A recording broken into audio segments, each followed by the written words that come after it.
The Bible Study Podcast, episode 486. Today, the Bible Study Podcast continues the study of the book of Proverbs with chapter 24.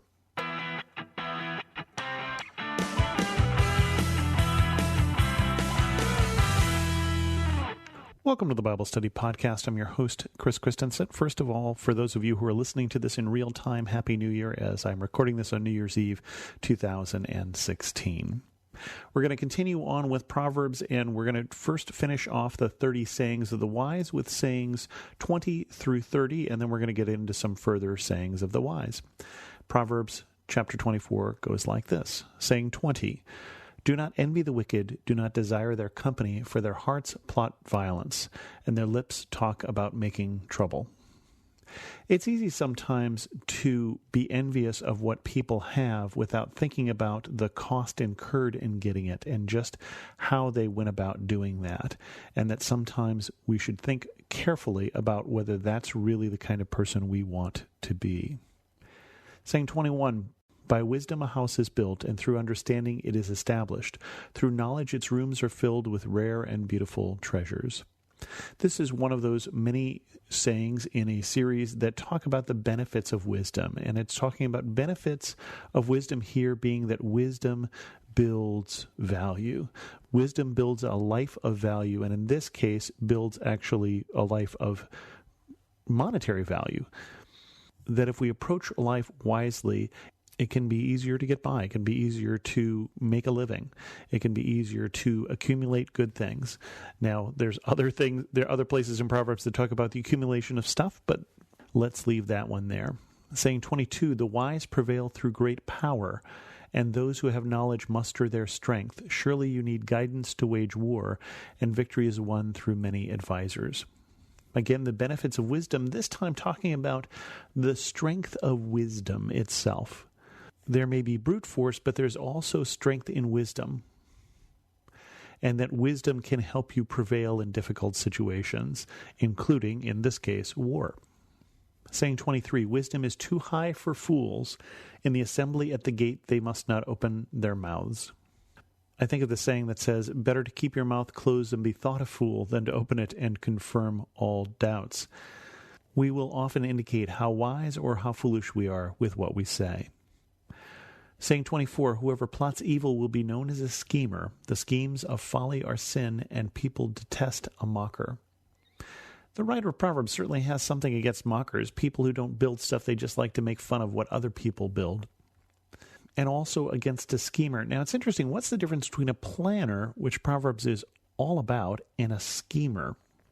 Well, I think we hear here is the schemes of folly are sin. That a scheme is something that isn't just a well-thought-out plan, it's a well-thought-out plan that is, in some sense, immoral or unrighteous. And whoever plots evil will be known as a schemer, that other people will brand them with that and will treat them appropriately. Saying 25, "If you falter in time of trouble, how small is your strength? Rescue those being led away to death. Hold back those staggering toward slaughter.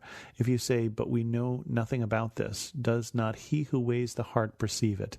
Does not he who guards your life know it? Will he not repay everyone according to what they have done?" There are times in our lives that are difficult.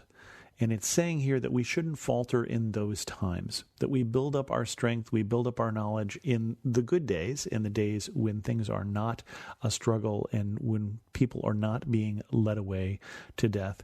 Here it's talking about it's not that we're being led away to death, it's that we're called to rescue those being led away to death, to hold back those staggering toward slaughter, to step into a difficult situation and bring rescue and bring relief. And that you can't just say, "Well, we knew nothing about this. This isn't our problem," or "How are we to know?" That God who guards our life knows what we have done, but also, in this case, knows what we have left undone. Saying number 26, "Eat honey, my son, for it is good. Honey from the comb is sweet to your taste. Know also that wisdom is like honey for you. If you find it, there is future hope for you, and your hope will not be cut off." Again, the benefits of wisdom, and in this case, the sweetness of wisdom, how good wisdom is, comparing it to the sweetness of the honeycomb.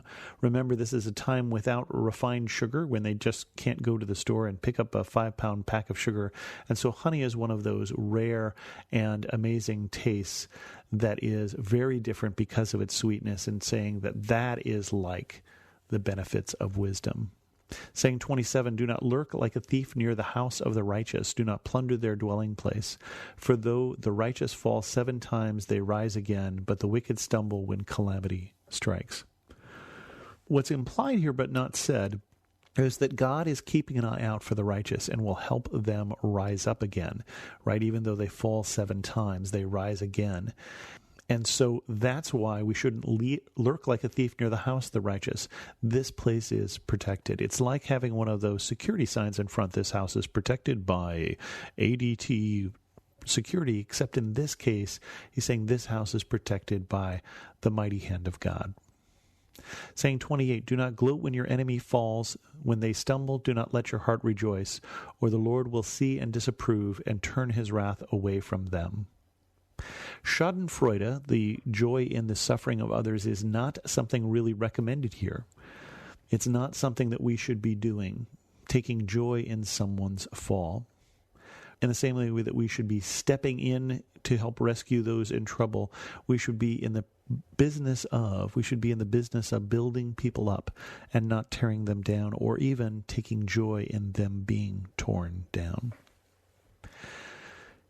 Even if they're our enemy. Think about the person who you respect the least at this point. Now, just past an election, it might be someone who either was on one side of the election, the opposite side that you were on. If bad things happen to that person, we're not to take joy in it. Instead, we should be praying that God will work in their lives and be working to bring good to and through them, whichever side of the divide you are on, whoever you may consider your enemy. We should be praying that God will be working. Saying number 29, do not fret because of evildoers, or be envious of the wicked, for the evildoer has no future hope, and the lamp of the wicked will be snuffed out.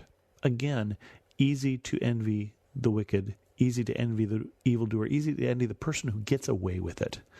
Easy to envy the person who has what we think we want, and they got it through all the wrong ways. And it's saying, careful, because they are on a path that goes nowhere. Don't get on that path following what they're doing.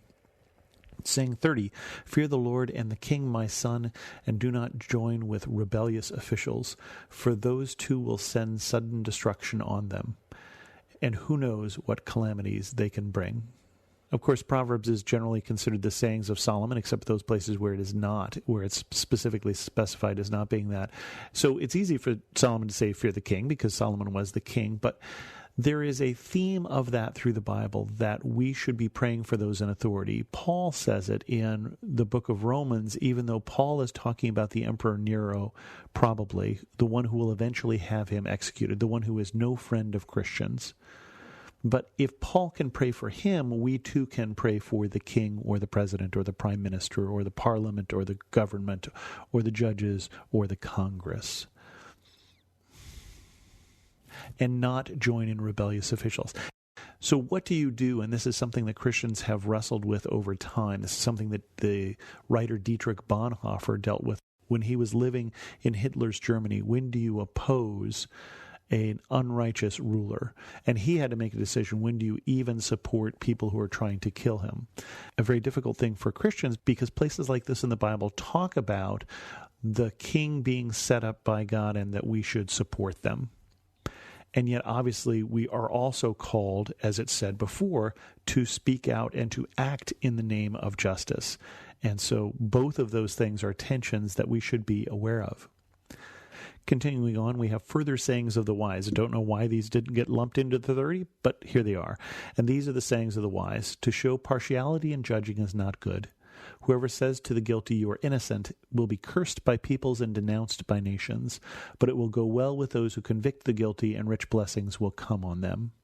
Especially think about this if you're a judge, that how bad it is, how evil it is to know that someone is guilty and set them free. And obviously the reason you do that would be a bribe under the table or something like that.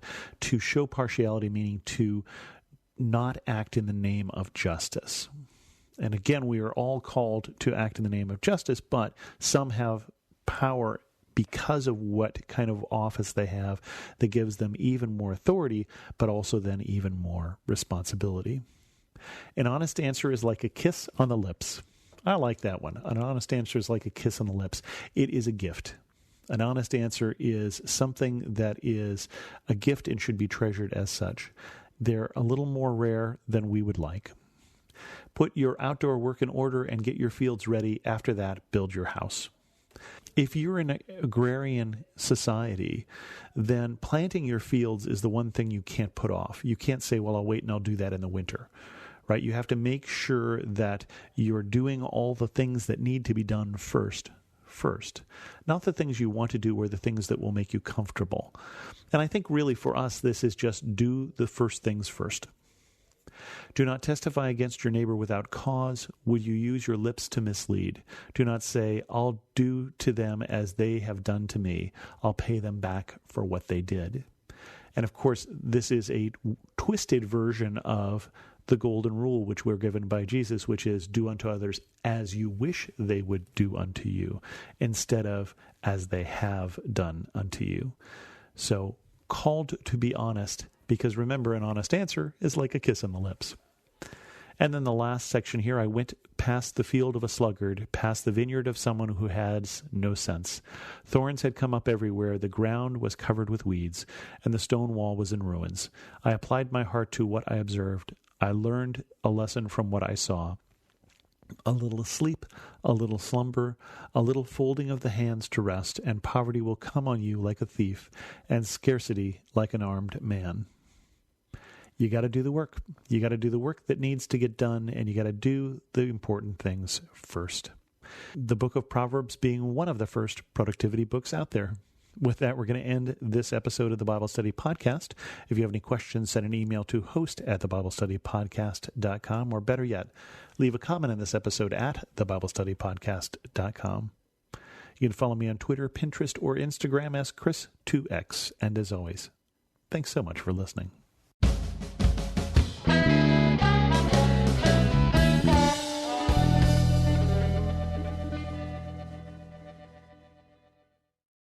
Are you seeking a deeper connection with God, but just can't seem to find time to make prayer a priority? Introducing Mindful Christian Prayers. Whether starting your day or winding down at night, this show is your resource for spiritual renewal. Each episode features short guided prayers, scripture readings, and moments of silence to help you reflect and connect with the Lord, no matter how busy your schedule might be. Tune in now at lifeaudio.com or your favorite podcasting app to embrace the power of prayer and deepen your faith with Mindful Christian Prayers.